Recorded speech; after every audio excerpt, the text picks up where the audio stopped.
ඔයාලට පේනවා මෙතන මම මේ enemy character එකට fire කරාට මේ bullet එක වැදුනට enemies වලට ඇත්තටම damage එකක් තවම වෙන්නේ නැහැ.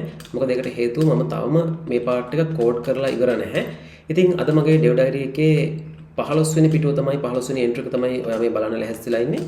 ඉතින් අද මම කරන්නේ මේ bullet එක ඇවිල්ලා enemy කෙනෙක්ගේ වැදුනට පස්සේ කොහොමද මෙයාට damage වෙන්නේ කියන මෙන්න මේ part එක තමයි අද මම develop කරන්න හදන්නේ.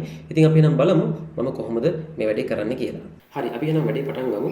මෙතනදී මම මුලින්ම බලනවා prefabs වලට ඇවිල්ලා මෙතන තියෙනවා projectile එක මගේ bullet එක බලමු bullet එකේ මට අවශ්‍ය දේවල් ටික ඔක්කොම තියෙනවද කියලා box collide එක තියෙනවා ඊට පස්සේ ඊළඟට එයාට rigid body එකක් නැහැ හැබැයි මම මෙතනදී මෙයාට rigid body එකක් add කරන්නේ නැහැ මම enemy character එකට තමයි enemyට rigid body එකක් add කරනවා දැනට බලමු අපි enemy වත් අරගෙන enemy 6 character එක තියෙනවා එයාට collide එක තියෙනවා මම is trigger enable කරලා තියෙන්නේ ඊළඟට අපි මෙයාට add කරගමු rigid body 2D එකක් මෙතන මම මෙයාගේ gravity එක off කරලා දානවා 0 කරලා දානවා ඊට අමතරව මට tag කරගන්නත් අවශ්‍ය වෙනවා එනිමිව මෙතන මම tag එක create කරගන්නවා අලුතෙන් මෙයා enemy tag එක ඊළඟට මම මෙතනදී instance එක තමයි edit කරන්න prefab එකේ enemy ඊට පස්සේ මම instance එකේ overrides බලලා මේ ටික apply කරනවා බලමු අපි prefab එක select කරලා එයාට මේ කරපු changes ටික ඇවිල්ලා තියෙන්නේ කියලා right tag වෙලා තියෙනවා ඒ වගේම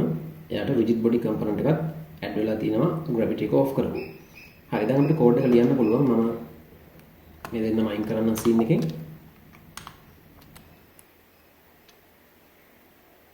බලමු අපි මෙතෙන්දී bullet script එක තමයි ගන්නෙ. මෙතනදී මම පාවිච්චි කරන්නේ on trigger enter තමයි පාවිච්චි කරන method එක. triggered event කියන concept එක පාවිච්චි කරලා මම code කරන්න හදන්නේ. බලමු අපි private void on trigger enter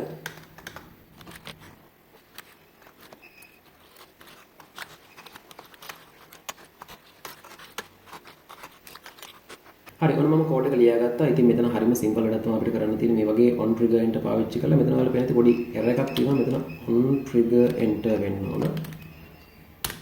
right. දැන් හරි අපි script එක save කරලා බලමු unit එකට ඇවිල්ලා මොකද වෙන්නේ කියලා.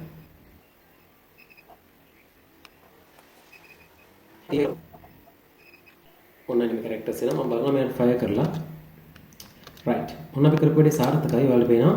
මම දැන් මේ විදිහට fire කරලා පස්සේ bullet එක ඇවිල්ලා enemy characters destroy වෙන්න පටන් ගන්නවා.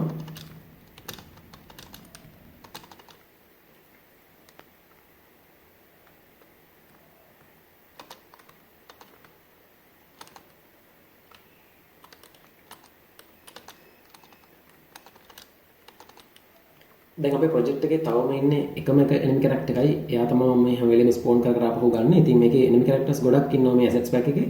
අපි පස්සේ බලමු තව enemies ලා කීප දෙනෙක් මේකට add කරගන්න. ඉතින් එහෙනම් අද මගේ Ceylon Dev Diaries series එකේ 15 වෙනි පිටුවෙන් ඔයාලා බැලුවේ කොහොමද මම මේ player shoot කරාට පස්සේ bullet එක වැදිලා enemy character එක destroy කරන්න හදාගත්තේ කියන එක ගැන. අපි එහෙනම් 16 වෙනි පිටුවෙන් ආයෙත් හම්බ වෙමු.